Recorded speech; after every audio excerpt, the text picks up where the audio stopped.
नमस्कार। आज हम आप लोगों को एक स्टोरी सुना रहे हैं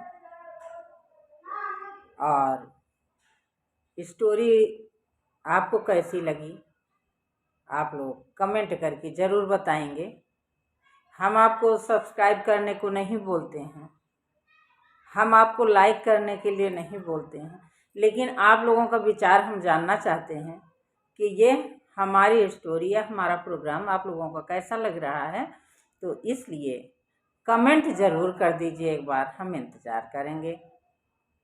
तो सुनिए, एक स्टोरी हम सुना रहे हैं। एक किसान था और उसके एक बेटा था। किसान को एक बेटा था, दोनों बाप बेटे रहते थे। तो पिताजी बाहर काम करते थे और बेटा घर की देखभाल करता था।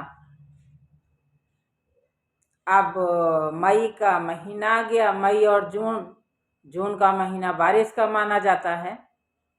तो जून के महीने में लोग जो पुराने ज़माने के घर हुआ करते थे वो खपड़े से छाए जाते थे और मिट्टी के घर बनाए जाते थे।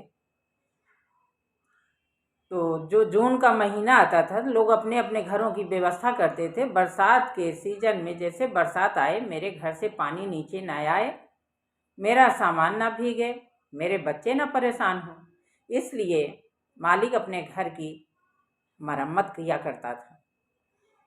तो जून के महीने में बेटा छत पे चढ़ा हुआ है और अपना घर संभाल रहा है। कहीं टूटा फूटा ईंटा तो नहीं है, कहीं कुछ तो नहीं है। खपड़े निकाल करके और नए नए खपड़े छा रहा है। पिताजी भी काम करके आए और देखे बेटा मेरा चढ़ा हुआ है छत पे, थोड़ा बेटे की मैं हेल्प कर दूं। पिताजी भी चढ़ गए और बेटे के साथ काम करवाने लगे, जल्दी हो जाए और ये घर जल्दी छावा जाए, घर जल्दी उसका ठीक ठाक हो जाए, मरम्मत हो जाएगी, रिपेयरिंग हो जाएगी, तो फिर बेटे के साथ हम नीचे आ जाएंगे। लेकिन काम ज़्यादा था और समय कम था और धूप भी बहुत ज़्यादा थी। पिताजी को बहुत धूप लगी। कहते बेटे चलो अब हम लोग चलते हैं, अब जब छाया होगा थोड़ा तब आ करके फिर से बना लेना। बेटा कहता है नहीं पिताजी आप चलिए और मैं तो इसको पूरा अपनी व्यवस्था करके तभी उतरूँगा, अभी नहीं उतरूँगा। पिताजी फिर से थोड़ा सा हेल्प करने लगे कि करते हैं जिससे मेरे बेटे का काम आसान हो जाए। पिताजी फिर उसको करने लगते हैं मरम्मत, लेकिन बहुत तेज धूप लगता है। पिताजी अपने लिए नहीं परेशान हैं, अपने बेटे के लिए परेशान है। मेरे बेटे को बहुत धूप लग रही है और मेरा बेटा जो है धूप में परेशान है, थोड़ा ठंडा हो जाएगा तब हम और हमारा बेटा आ करके इसको पूरा कर देंगे जो अधूरा काम है। लेकिन बेटा कहाँ बाप की सुनने वाला है। पिताजी कहते हैं बेटे चलो नीचे, लेकिन बेटा नहीं उतर रहा है। पिताजी फिर हेल्प कराना चाहते हैं लेकिन इतना धूप है कि पिताजी परेशान हो जाते हैं और फिर नीचे उतर आते हैं। बेटे पिताजी कहते हैं बेटे नीचे आ जाओ, बहुत धूप है। अरे पिताजी मैंने कहा ना आपको, आप जाइए अंदर, मैं मेरा काम हो जाएगा तो मैं नीचे आ जाऊंगा। पिताजी को बहुत दर्द हो रहा है, मेरा बच्चा इस धूप में जल रहा, कितना धूप लग रहा होगा। वहीं नीचे नाती खेल रहा था छाया में।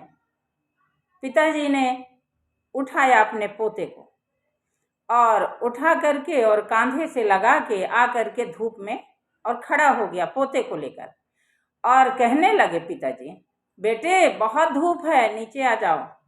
बेटे ने चिल्ला कर बोला मैंने कह दिया ना, मेरा काम जब हो जाएगा तब मैं नीचे आऊँगा, आप जाइए अंदर, आप जाइए अंदर। जैसे बेटा कहता है वैसे सिर ऊपर को किया तो देखा तो पोते को लेकर के पिताजी उनके खड़े थे, उनके बेटे को लेकर पिताजी खड़े हुए थे, मतलब बाबा अपने पोते को लेकर खड़े हुए थे।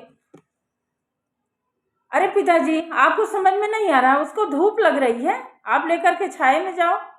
बोले बेटे एहसास हुआ मैंने आपके बेटे को धूप में लेकर के अगर मैं खड़ा हो गया, आपको कितना कष्ट हुआ। और आप कब से धूप में हो, मैं बार बार मना कर रहा हूँ, आप मान नहीं रहे हो। बेटे नीचे आ जाओ।